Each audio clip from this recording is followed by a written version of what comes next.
Hi, everyone. Thank you for joining me here today. Is it working? My name is Maja Buracka, and I am a game writer in Gamester. We are the creators of the mobile RPG called Questland. But although I work in game dev today, I majored in psychology, and I used to work in hospitals with both children and adults. And that's why the subject of today's presentation is very important, both to me as a psychologist and to me as a gamer. When I say mental health and gaming, what comes to your mind? I would say nothing positive, right? Games have been blamed for school shootings. They have been blamed for the destruction of marriages and social relations. They even have been blamed for many of negative phenomena like hikikomori, which is a Japanese word describing young adults who decide to live in the isolation of their rooms, usually in the house of their parents, communicating with the outside world only by video games and internet.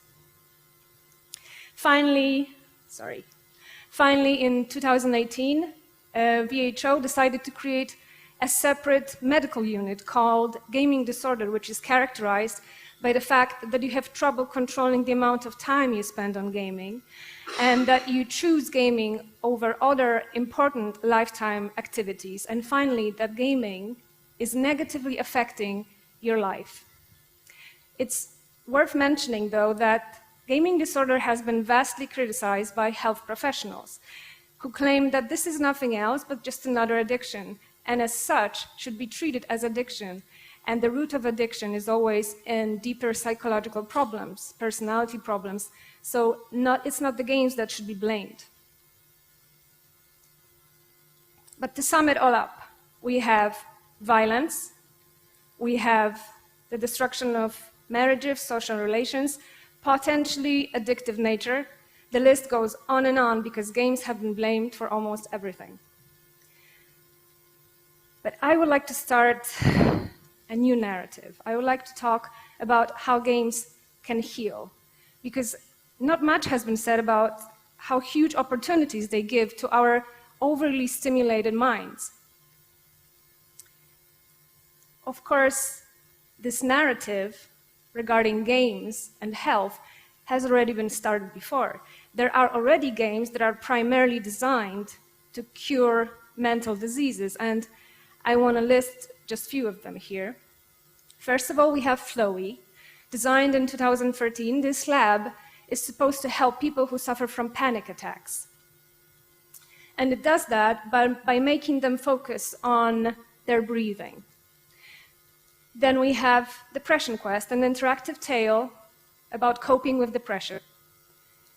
Then we have Virtual Iraq, a game designed to help people who suffer from PTSD, post-traumatic stress disorder, mainly war veterans, and this is a virtual game. Finally, we have games that are sort of in the middle, like Life is Strange. And although this game doesn't necessarily, you can't say that this is a mental health game, it does touch subjects regarding mental health. And then we have Hellblade, which I think is revolutionary, because what Ninja Theory, the developer of Hellblade, did is created an incredibly realistic experience of what it is to live with psychosis, what it feels to live with schizophrenia.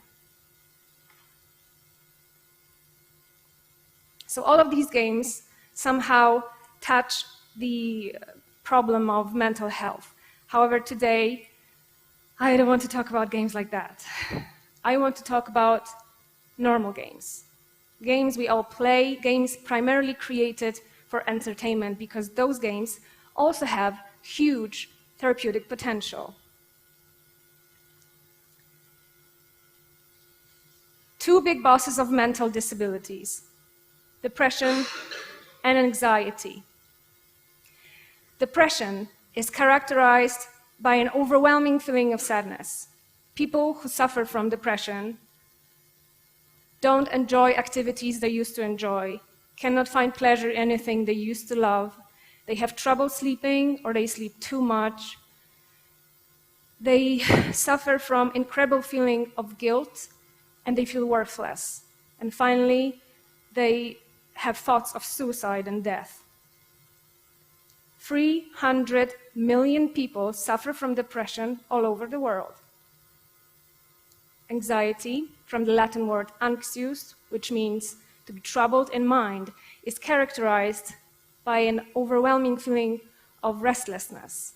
People who suffer from anxiety can't stop worrying, they can't sleep or they can't stay asleep, and they suffer from panic attacks. 40 million people suffer from anxiety and anxiety-related problems every year. And I mention those numbers for a reason, because I want to prove a point.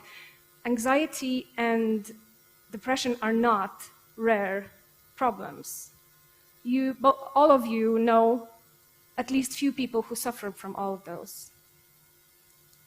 And this is a sad Mario slide. And it's here to remind me, why am I here?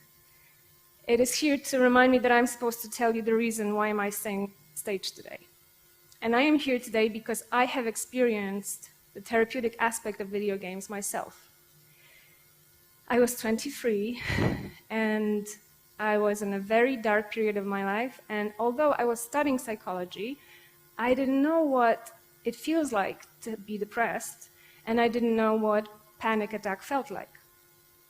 So when I started experiencing those problems, I thought that I was gone crazy. But I wasn't gone crazy. I was going through something that 300 million people all over the world are going through, yet all of them feel like they are the only one. And I felt like that. I felt like I am the only one, and I was incredibly ashamed of that. And because I was so ashamed, I didn't talk to anybody. I couldn't sleep, I couldn't eat, I couldn't use public transport because of my panic attacks. I could barely leave the house, and it was a very vicious circle. And I say all that, and I mention all that for a reason, because I want to illustrate a point. When you are suffering from depression and anxiety, it's very hard to ask for help, to make a move, to get out. Because when you're suffering from depression, every action seems pointless. Things seem pointless. And when you suffer from anxiety, every action is a source of fear. So you are stuck. You are stuck in a limbo, and it's very hard to get out. And I consider myself to be very lucky, because at that point, a friend of mine who knew that I really loved adventure games brought me a game on a CD. Yes, a CD. And he said, "You're gonna love this. This is an amazing game." And till this day, I think that this game saved me in a way. This game was The Longest Journey. Have any of you ever played this game? You have to be very old then. This is my presentation joke. So yeah, I absolutely love this game. The main character is called April Ryan, and she's an art student, and she doesn't really know what to do with her life, just like I didn't know at that point. And maybe that's why I resonated with April so much, and I loved this game. And I played for a week straight. I didn't sleep because I played the game. And any of you who ever been through depression or anxiety probably know that it's very hard to finish a task when you're going through something like that. It's very hard to focus. However, The Longest Journey managed to grab my attention, and it allowed me to finish a task. And when I finished, I called the therapist and I set up an appointment, because I thought, if I am able to save 2 worlds and one of them is magical, then I definitely can help myself. I, of course, wasn't the only one who experienced the healing effect of a video game. In 2015, Hamish Black a game writer, game critic, and a YouTube gamer, posted a video called "Dark Souls Helped Me Cope with Suicidal Depression," and I want to play you a fragment from this video. In short, Dark Souls helped convince me that it was alright to keep fighting through what I originally saw as unbeatable, and has led me to a point where I'm making good progress in tackling my illnesses. How does it do this? Well, people talk all the time about the harsh but fair nature of Dark Souls' difficulty, but arguably this extends to not only the visceral nature of the combat, but the narrative and lore and the world design, right down to the mechanics of life and death within the game. What's key, at least to me however, is that ultimately Dark Souls is not a game that wants to beat its players senseless. It thrives on player triumph. It wants you to succeed. You just need to learn the rules and how to work around them. For me, the idea that a game was finally representing what I perceived to be the harshness of the world I was living in, despite its fantasy aesthetic, yet was simultaneously urging me to fight through it, was quite refreshing.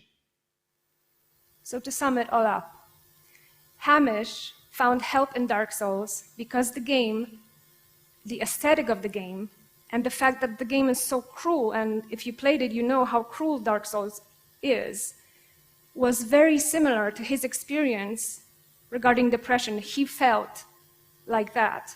However, unlike his life, he was able to control the game. If only he learned, if only he didn't give up, he was able to defeat the bosses. I can imagine being given Dark Souls instead of The Longest Journey. And I think it wouldn't help me. It would only make me feel worse. And that proves another point. When it comes to therapeutic aspect of video games, you have to carefully pick your medicine. And if we were to put Dark Souls on one end of a continuum of potentially therapeutic games, on the other end of this continuum, we'd put this game, Animal Crossing. Animal Crossing is widely known for its soothing atmosphere and friendly design. In the game, you are a human character who lives in a village inhabited by very friendly animals, and they give you tasks. You are supposed to catch fish, you are supposed to hunt fossils, do things like that. So how does it help people? I have found hundreds of testimonies online from people who claim that this game helped them to get through depression, anxiety, obsessive-compulsive disorder, many others. I want to read you an abstract from an article written by Jackson Ingram. It goes like this: you literally can't lose. You can't starve to death. You can't go bankrupt. You can't fail. The pressure is finally off. After an exhausting day of depression, it's nice to go to a place where you can't do anything wrong. And then we have online multiplayer games, like World of Warcraft. These games also, of course, have huge therapeutic potential, and I also found hundreds of testimonies from people who found help in those games, but mainly because of players' community. And I want to read you a short testimony from one of the players. Without this game and the help from my virtual friends, I don't know what could have been of me. I remember crying entire nights, desperate and frustrated to a point I don't even like to remember. And now, today, we're going to kill a boss together, the same friends from 6 years ago. Another game mentioned in the context of anxiety, Firewatch. In 2017, Josh Pappenheim wrote an article about how Firewatch helped him. Again, a short fragment of his testimony. I played Firewatch for 5 hours. By the end of those 5 hours, I decided to get professional help, something I'd previously been avoiding. Then I started wondering how Firewatch helped me where so much else had failed. And this is a great question. Why do games help us? I will make it easier for you, and I'll give you the answer on the plate. Games help us because they remind us how to play. But what is very necessary is to have fun while you play. You may, of course, say, oh, but I know how to have fun. I have fun all the time. I go out with my friends, I do sports, all sorts of things. And to that I say, not very likely. Your brain doesn't really remember what it means to have fun. And to prove my point, I want to introduce you to two experts in the field of play, two play professionals. To będzie też filmik. Whose idea was this? Did you think this was a good idea?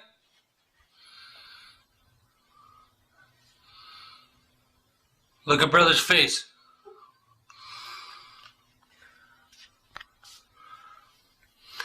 Who got the paint out? Brother did? How'd he get it?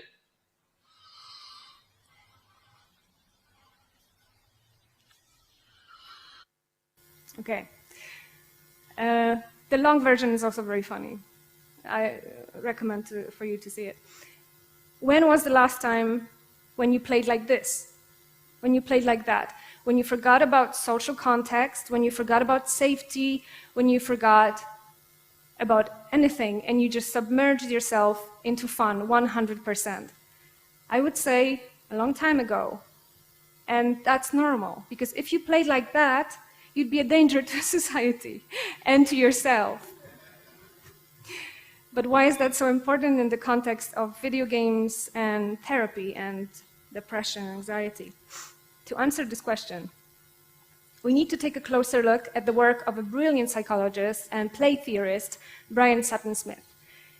Brian Sutton Smith studied kids and adults at work, and he discovered that not only play is the fundamental element of progress, but also that during play, kids learn how to cope with their fears, they learn how to be competent members of society, and they try out social roles.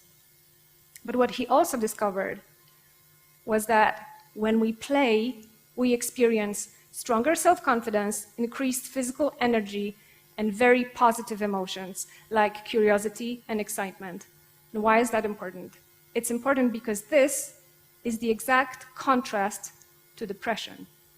When you are depressed, you have no energy, you have only pessimistic thoughts about yourself and the world around you, and you have no positive emotions. And that's how Brian Sutton Smith came up with the theory he is now famous for. The opposite of play isn't work, it's depression. This theory was proposed in the 1950s, long before we were able to take a look into our brains and see what's going on inside. And then fMRI came up. fMRI, which stands for Functional Magnetic Resonance Imaging, is a big wide machine that scans your brain, of course. But it allows us to see the blood flow patterns and how they are related to mental illness. And what scientists discovered when they checked brains of gamers and people who play is that there are two areas of brain that are constantly hyperstimulated while you play. And they were the reward pathways and the hippocampus.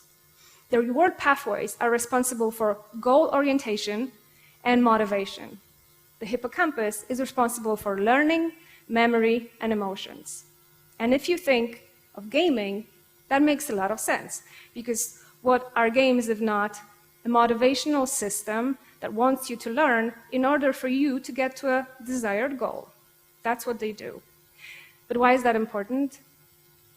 It's important because when the researchers checked the brain of people who are depressed, they found that there are two areas that constantly they're stimulated, and they are understimulated to the point of shrinking. And they were, of course, the reward pathways and the hippocampus. So what does that mean? It means that not only Brian Sutton Smith was very right, and play is indeed the opposite of depression. It also means that video game play is literally neurological opposite of depression.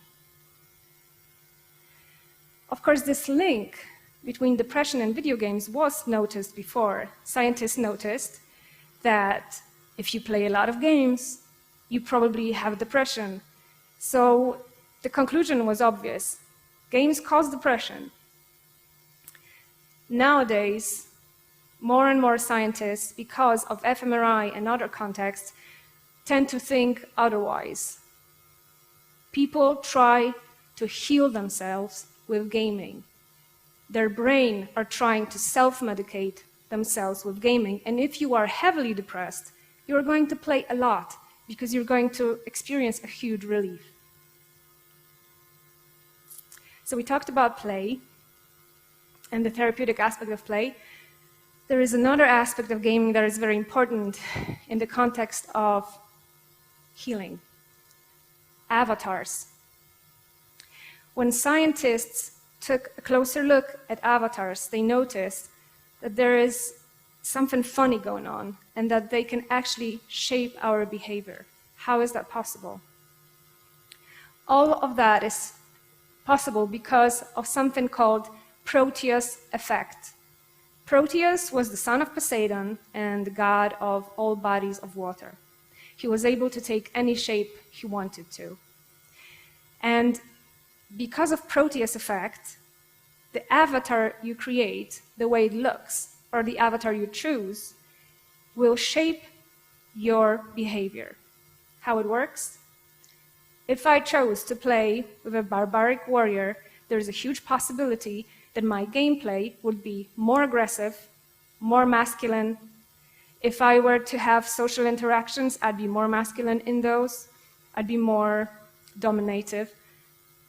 And if I chose to play with a sleek demon huntress, I'd be more feminine, I'd be more refined. But is it possible for this effect to work in real life? Yes.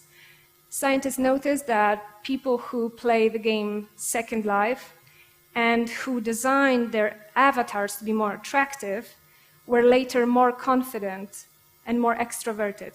So somehow these avatars were able to make them feel better about themselves, about their life. So we talked about play, we talked about avatars, and there's one last aspect of video games that I want to mention. I think it's important. It's rumination. And this cow is here for a reason, because rumination is nothing else than thinking the same thought over and over and over again. In Polish, we call it przeżuwanie. It's something that a cow does with grass. It chews on it over and over again. And when you are depressed, those thoughts you are chewing on are negative. It works like that. You're trying to come up with a solution, so you think. But the only thing that comes up to you are negative thoughts about yourself and the situation. So your anxiety rises. And because of high anxiety, you cannot come up with a solution. So you try to think of a solution, you have negative thoughts, your anxiety rises, and it goes on and on and on. It's a vicious circle. And when I mentioned my experiences with depression and anxiety, that was nothing else than rumination. I couldn't stop thinking negatively about anything that I was going to do. However, The Longest Journey was able somehow to stop this process. It was so interesting that I refocused my attention and I was able to get a break. And it's also the same process that players of Animal Crossing are describing. Animal Crossing is able to get their thoughts away from the depressive narrative, and it gives them a break, and it allows them to start thinking positively again. So it's incredibly important. Rumination is incredibly important in the context of therapy and feeling better. So we talked about all of those three aspects that I think that are vital to the power of games. There is plenty more. I just don't have enough time to talk about all of them. This aspect of gaming, the therapeutic aspect, may have been overlooked by general public, but of course, scientists have already used games to help, to heal. And I want to get you through some examples of such healing aspect of video games. The most known one, a regular game in the therapeutic context, is Tetris. And that is because of something called Tetris effect.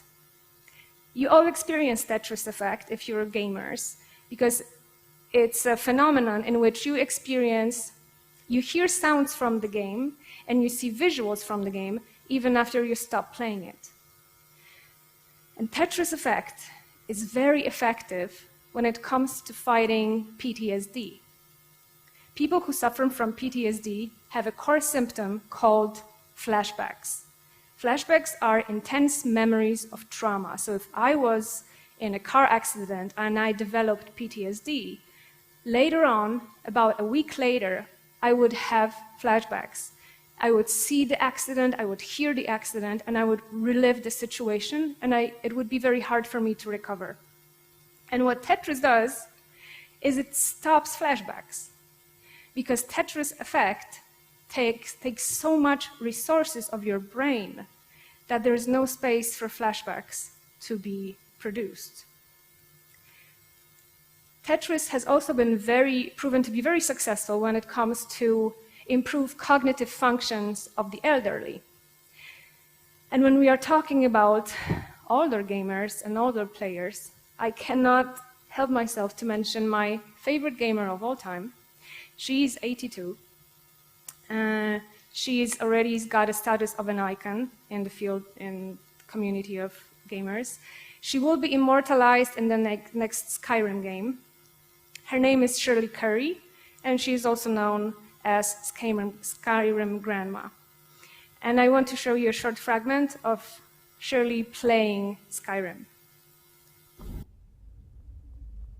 There's those nasty skeevers. I just hate those things. They're like big, overgrown, huge rats, and I guess that's what they are. There's somebody already killed. I don't have to do it. So what do they got? Anything good? A little bit of gold. I always like to get that. I don't need any of that stuff. Ooh, there's people back there. And I'm not going to take a chance with a bow because I'm really, really not very good with that. See what I've got. My great sword. Okay. Let's go into sneak mode and go over here and up the steps. Hide a little bit.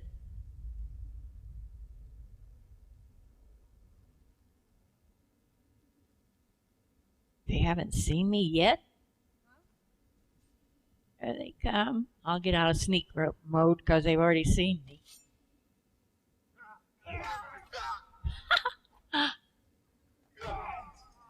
Well, that was easy enough, wasn't it? Okay. Okay. So you felt the atmosphere in this movie, in this Let's Play. You heard how happy she was, and she was giggling while she shoved a sword through someone. And that proves another thing that researchers found out, and that is that video games are incredibly effective when it comes to fight depression among the elderly. Of course, I'm not suggesting that Shirley is depressed. I'm just using her to prove a point. But video games have been proven to be as effective as antidepressants, and that is astonishing. Another game used in the context of cognitive function among the elderly is FreeCell. It also helps people who need to rehabilitate their cognitive functions. But what about younger people? Is there anything for us to make our mental health better? Adventure games, racing games, and skateboarding games has all proven to be very effective when it comes to fight attention deficit disorder. Match-free games, pinball games, and word games all proven to be very effective when it comes to fighting depression. Realistic first-person shooters has proven to be very helpful for people who suffer from PTSD, but not only war veterans, everyone who suffers from PTSD. Guitar Hero and Pac-Man both used successfully to help people who suffer from severe autism. Online strategy games and online gambling games both used with success to help people who suffer from schizophrenia. Finally, online multiplayers like WoW or Guild Wars 2, both used to help people who suffer from social anxiety disorder, and depression related to that disorder. There's more examples. There's hundreds of examples. I couldn't possibly list them all. But I hope I was able to make my point. And that point was, games are so much more than just entertainment. They are incredibly powerful therapeutic tools, and they have endless capabilities. And those tools can be used to fight real-life demons. Because what is depression if not a true demon that's hunting humanity? And if there is something that I want for you to take away from this speech, is the idea that games are friendly companions. And these companions can be incredibly helpful to people. And when you create a game, you give birth to such companions. How amazing is that? And the best thing about games is that we still don't know their true potential. We just started researching that. This is a completely new field of science. I would like to end this presentation with a quote from Brian Sutton Smith that we mentioned before, a quote that I really like, and a quote that I think is the reason why I'm very happy to work in game dev. Life is crap, and it's full of pain and suffering, and the only thing that makes it worth living, the only thing that makes it possible to get up in the morning and go on living is play. Thank you. Thank you very much.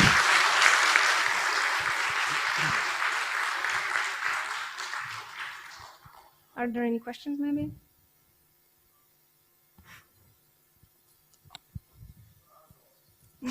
Thank you.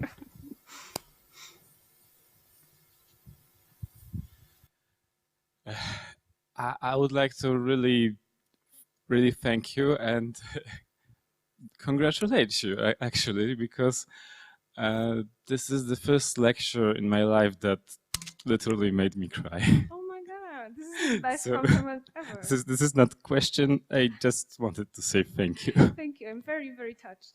Thank you. Yeah, thanks for the lecture. It was great. We have some problem of people that depression, and some other we don't want to talk, but it exists. Do you think a game can show that problem to the people? I mean, it's a good media to tell how it look like. Yes, definitely. I think what is amazing about games is that they are already existing therapeutic tools, and they have huge budgets, and that's, important. But also online gaming communities, online forums, they already serve as a platform for people who have mental health problems. Like World of Warcraft has the biggest one.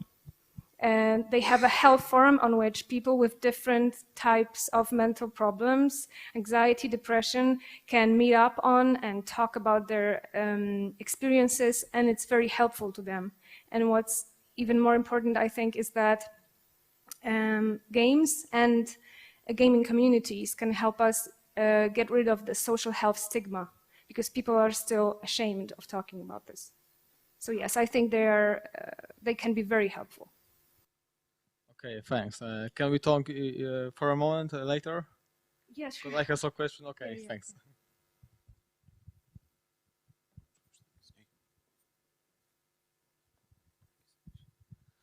Hi, so thank you again for the talk. And I also want to say that that bit when you referenced Link was flawless. So absolutely wonderful. I just want to say briefly, personally, my life, I believe, was saved by World of Warcraft. I was in a terrible car accident when I was 14, and I forgot, I lost all memories, so I didn't really know who I was. And the ability to have that avatar, as you mentioned, was exceptionally helpful to me personally.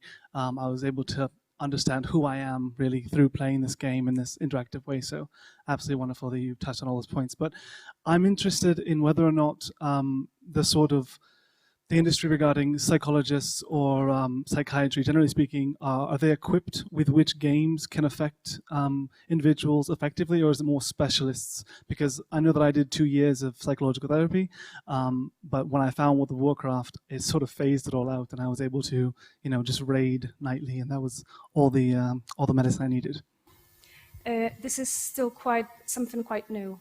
And when I was researching the subject, I found, I think, only few articles from therapists who used games in their therapy. And they have very good results. But this is still very new, and we need more publicity on that games can be used like that. And I think also, we are the first generation, right, that is so accustomed with gaming. And I think with more and more people, more later generations are going to be more relaxed about the use of games in therapy. It's just a matter of time. I'm certain that at some point games are going to be standard. I also saw a very touching documentary about how games are used to help children on oncological wards, virtual games. They can touch puppies or meet or see beautiful places, and it helps to fight depression, and it has great results. So I think it's just a matter of time before it's going to be more popular, but for now, no, there is not many psychologists that would feel, I would say, comfortable with these tools. If I may ask one follow-up question, is there any call to sort of build a database or registrar for which games might be more effective in different ways? Perhaps if I'm sorry, I didn't understand. Sorry, if there's any call or anyone sort of asking the professionals and the specialists to create a sort of database or registrar, is there anyone who's calling for this that you're aware of? And if not, how can we facilitate this? I'm sure that already such voices can be found, especially online. But I think it's just going to take more time for the database to be bigger and bigger and bigger. I have found some lists of games that are already used, aside from those games that I listed, that are used in the context of therapy. But it was just a few articles. I think this is something that we're going to have to wait for. Okay, thank you so much. Thank you.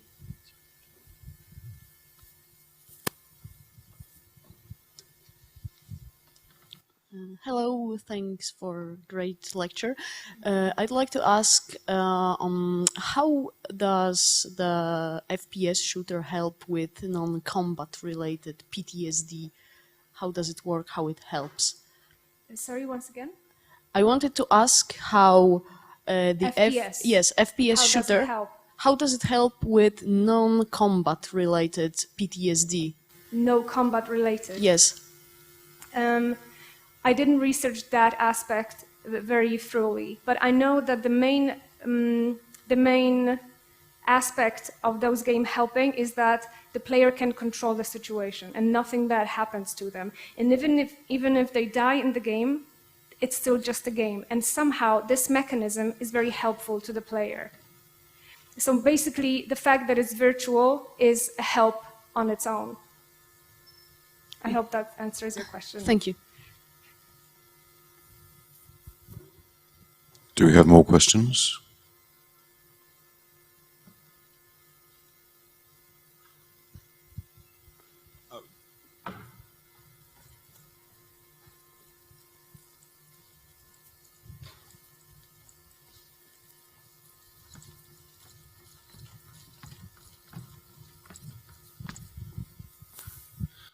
Thank you for the speech. It's really, really great. I would like to ask a question about this reminiscence, this cow, which is showing their memories all over Rumination. the rumination. Okay, whatever. Yeah. How it's technically work? It's something like the gamers is some consume on the playing, so he don't thinking about this negative experience, or just it's working some technically in his brain. I think both. I think that it serves a great distraction, and just like I mentioned my personal experience with The Longest Journey, the problem with suffering from mental disorder is that it's really hard to focus on anything at all. it's really hard to do anything or to finish a task. That seems almost impossible.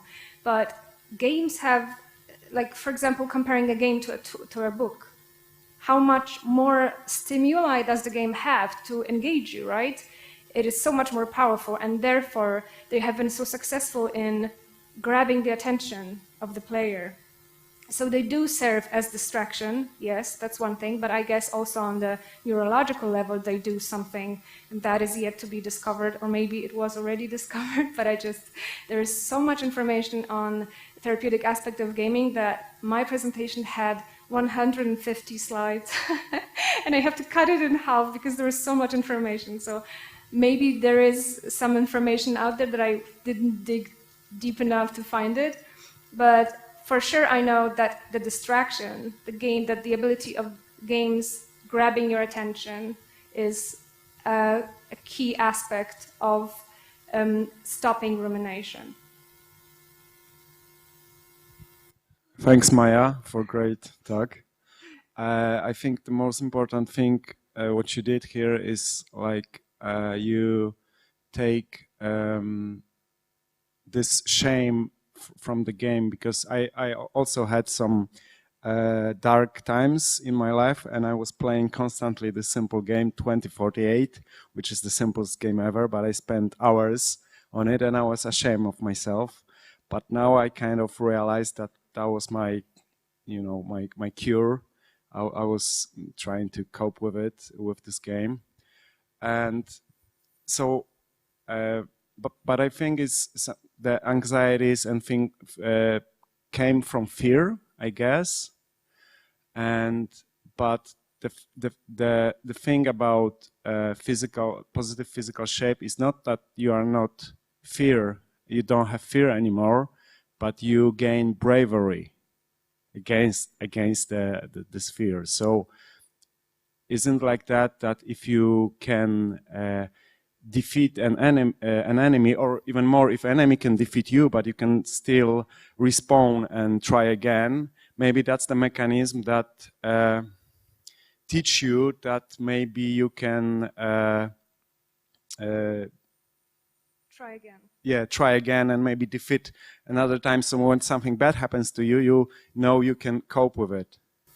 Yes, I think this is an extremely important aspect of gaming, and why it can help people who suffer from depression and anxiety. And remember when I talked about Hamish Black and his experience with Dark Souls? That's something like that. Though, if you ever played Dark Souls, you know that it's incredibly unforgiving. It's super hard. It's almost a cruel game. But you go on, and you try again, and you try again, and you try again, and finally, bam, you defeated the bad boss, and you feel amazing. And that teaches people who suffer from depression that if only you didn't give up, you can go through it. It's just a beautiful metaphor. And metaphors can be healing. Yeah, right. That's my answer. Thank you once again. It helped.